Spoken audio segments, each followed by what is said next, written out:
Again, I'd like to give all praises, honor, and glory to Yahweh Bahashem, Yahweh Shai Bahashem, Ruach Kodash. I'd like to say double honors to my teachers, the apostles, and the elders of Great Millstone that rule well and teach well, and shalom and salutations to the fellow brethren that are laboring in this work as well. So this lesson that I'm going to be getting into today, I'm going to be going into how, you need the right teachers, man. You need to be able to discern who the right teachers are, man. You see, because there's a lot of false teachings. There's a lot of doctrines that are out there that are led to what they're out there to lead you astray, man. To your destruction. You see, but there's only one path to life, and there's one teaching that leads to life. You see, matter of fact, let me start this with this, and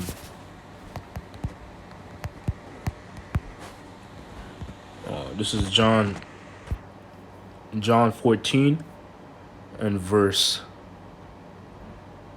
6. It says, Yahushua saith unto him, I am the way, the truth, and the life. No man cometh unto the Father but by me. You see, so the path of life is through Yahushua. You see, the Lord Yahushua laid the blueprint. He laid the blueprint to the path of life, which is going through him, walking the way he walked. Oh, in Hebrews, it tells us to what? Look unto Yahushua, the author and the finisher of our faith. You see, so Yahushua is that way. Yahushua is the truth, and Yahushua is that path of life. You see? And Yahushua, when he was on the scene, he had a doctrine, a particular doctrine that he was teaching. Matter of fact, let's get this. This is John chapter 7, and I'm going to start at verse 15. And it says, And the Jews marveled, saying, How knoweth this man letters, having never learned? Yahushua answered them and said, My doctrine is not mine, but his that sent me. Oh, and what does it mean that Yahushua was never learned? Meaning he wasn't brought up in the scriptures, like he wasn't raised in the scriptures. You see?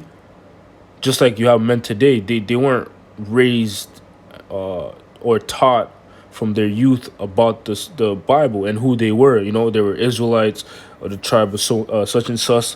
The names of the Lord Yahweh and Yahushua. You see, there are men today that are not taught that, but out of nowhere, the Spirit of the Lord woke them up. You see? Salakia. The Spirit of the Lord hopped upon them, and all of a sudden, they become almost masters at the scriptures, or masters at the scriptures, man. Verse 16, it says, Yahushua answered them and said, My doctrine is not mine, but his that sent me. If any man will do his will, he shall know of the doctrine, whether it be of the Most High, or whether I speak of myself, man. So Yahushua had a particular teaching, because that word doctrine, when you look into it, it just means teaching. You see, so the way Yahushua was teaching, the things he was teaching, those were not of him, but those were of the Lord Yahweh, his heavenly Father. You see, and today, you have men which are teaching that same doctrine that Yahushua was teaching. Those same ways of thinking, the way the Lord Yahushua thought. Because I believe that's Corinthians, he speaks about how, we would have the mind of Yahushua as well. There would be men that would have the mind of Yahushua, think the same way that he thought, and know his purpose, man. You see? But how do you decipher what is the truth? Who's teaching the right thing? You see, that's the lesson that I wanted to get into. Which doctrine is the right doctrine? And that's where discernment comes in. Like, you have to be able to discern and decipher what's right and what's wrong. who's telling the truth and who isn't, who's doing what the Bible is actually talking about, who's actually doing the work of the Lord. You see, you have to be able to ask yourself these questions and then decipher and filter out who basically checks out, man. You see? So let's go from there to the book of Job, chapter 9 and verse 30. And it reads,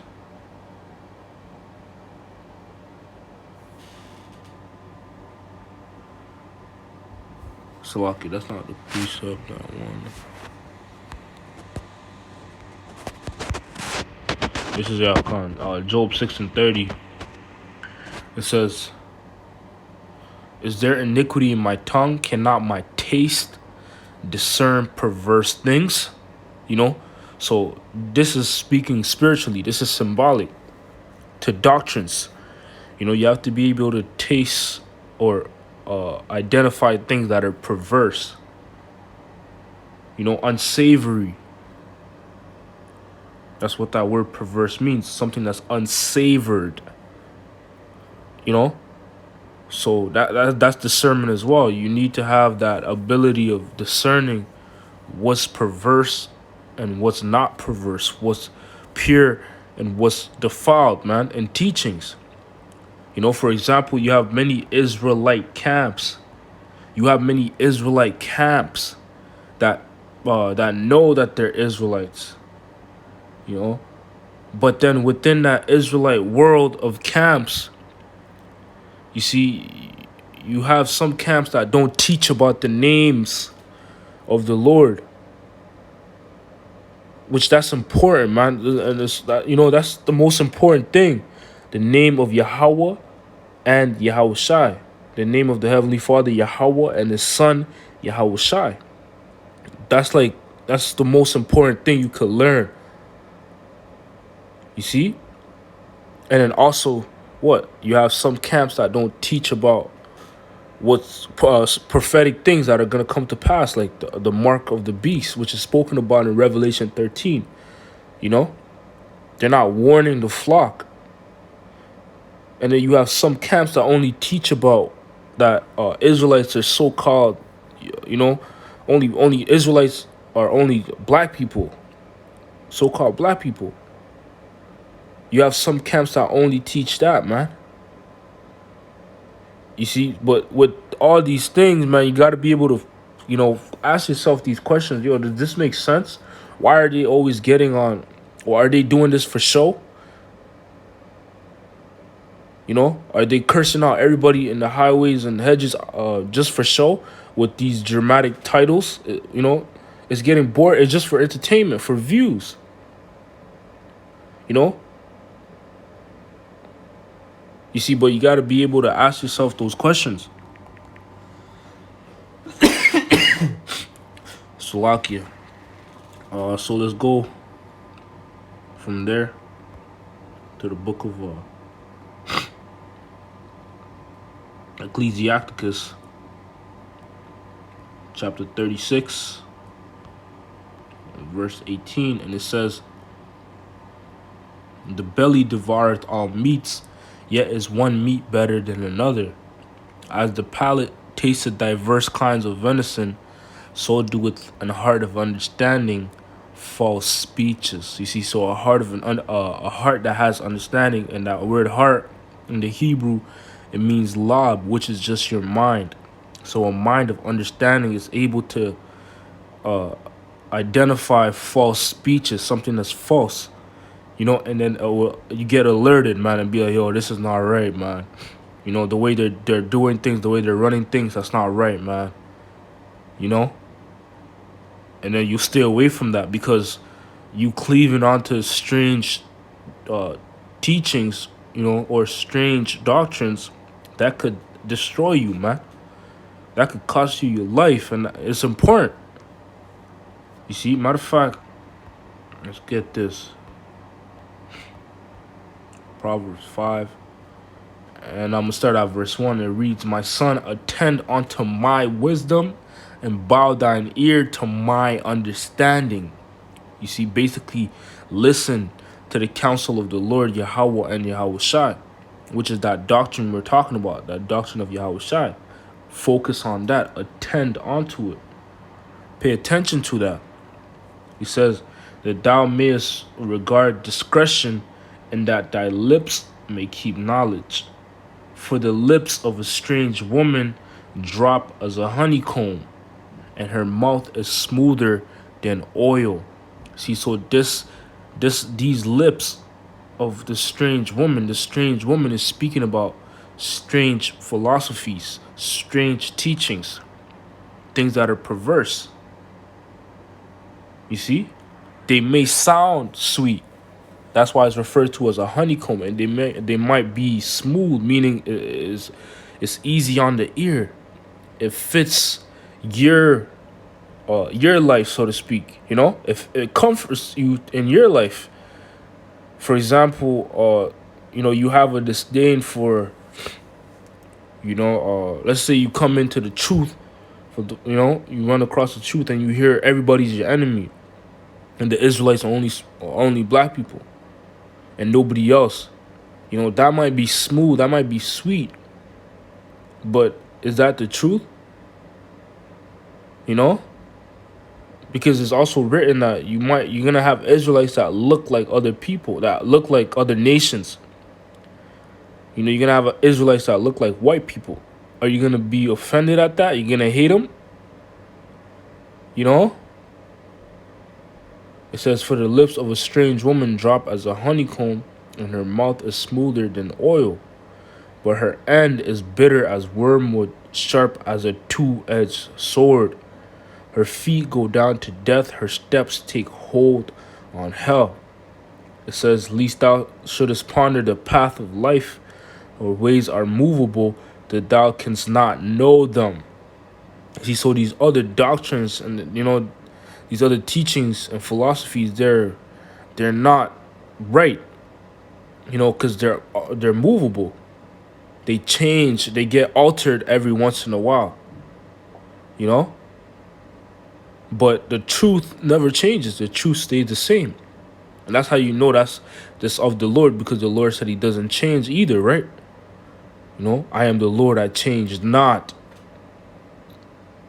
You see? So the truth will never change. So who are the right teachers, and where is the place that the Lord has rested his spirit upon?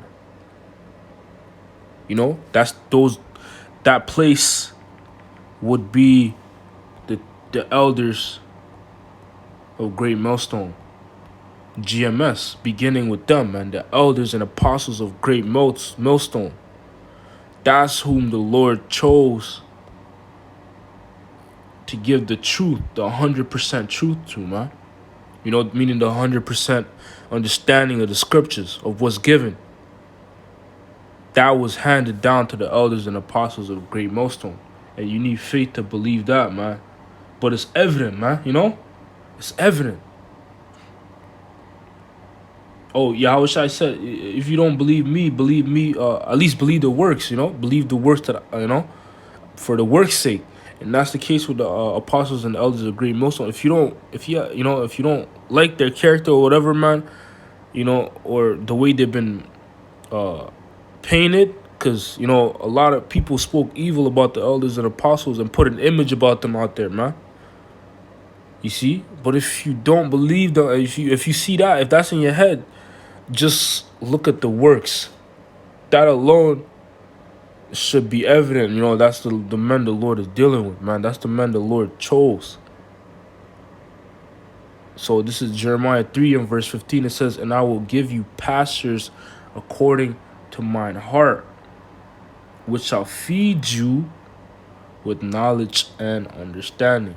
You see, so the men whom the Lord chose according to his heart, the men that the Lord handpicked, to have the 100% truth, is the elders and apostles of Great Millstone. That's where the Lord rested his spirit upon, man. And you need to be able to have discernment to identify that, man. you know, because they're, beginning with them, they teach the name, they push the names like crazy, they push the prophecies like crazy, and they don't alter, or they don't try to make the doctrine or try to pervert or twist it, man. But they give it to you, how it is, man. No emotions, no nothing tied to it, just how it is. And that's how those are the men of Yahweh Ba'ashim Yahweh Shai, man. Those are the men Yahweh Shai handpicked for himself to bring out these words. Alright, so let's go from there to the book of Isaiah. Isaiah 30 and verse 20, and it says, "And though the Lord give you the bread of adversity and the water of affliction, yet shall not thy teachers be removed into a corner any more, but thine eyes shall see thy teachers, and thine ears shall hear a word behind thee, saying, This is the way, walk ye in it, when ye shall turn to the right hand, and when ye shall turn to the left." So there's a particular way, there's a particular path, that the Lord has already set, but you got to be able to identify that path. But that path is going to be shown to you by the Lord, man. You just have to be able to, hear it, and go towards it and stick to it once you found it, man. Scriptures speak about how, roughly paraphrasing, putting it in my own words, when you find a jewel, you hold on to it, you hold on to it tight, man. You see? And that's the case when you find the path of life, when you find the right teachers, when you find the right doctrine. So with that, I hope this lesson was edifying. I want to say, Call Halayim La Yahweh Ba'ashim Yahweh Shai Ba'ashim Kakodash. Once again, double honors to my teachers, the apostles, and the elders, the great millstone that rule well and teach well. Until next time, Shalom.